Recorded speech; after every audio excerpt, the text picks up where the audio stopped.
This is Justin Liller, and this is my Git presentation. The environment I used is this Cloud9 online IDE, and as you can see here, a bunch of different projects from last semester or early in the summer is the first web dev one.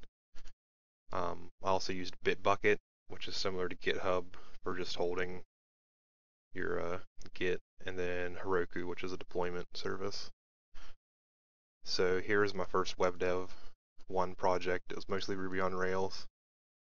A little bit of JavaScript and some other stuff, and I have it connected to Bitbucket for all of the Git abilities. So I'm not actually going to run stuff because I don't want to mess up what I currently have, because it's what I'm working on right now actually for the Android app. But like if I would do git push Heroku master, that would push all of this current stuff on the master branch to Bitbucket and then to Heroku. So as you can see, I have an alert here for welcome to Score Nexus, blah blah blah blah. If I refresh, I have to refresh twice. Yeah, welcome to Score Nexus, be sure to sign up.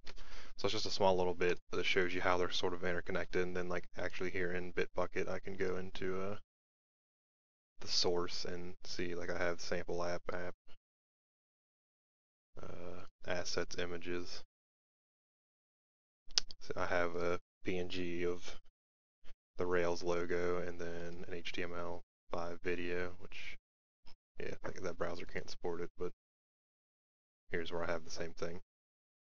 So this just goes to show you how the website actually works. And issues I had implementing this was, it's kind of hard to think about because it was much earlier, but I'd actually never used Git before, since all of my previous projects were just really small computer science class projects where you just make a calculator, just stuff like that. And then in the higher level computer science classes, even though they were more complicated theoretically, like the size of the project wasn't that big.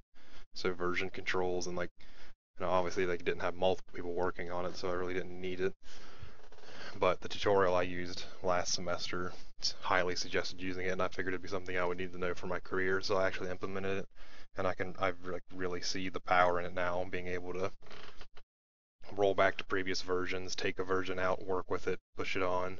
If it doesn't work, just delete it and forget about it. Like, it's just so powerful that I can see why anyone and everyone in the industry should be using it. But yes, so as far as my project is, that's my Hello World sort of is my web dev project that's connected to Bitbucket and then to a deployment service. An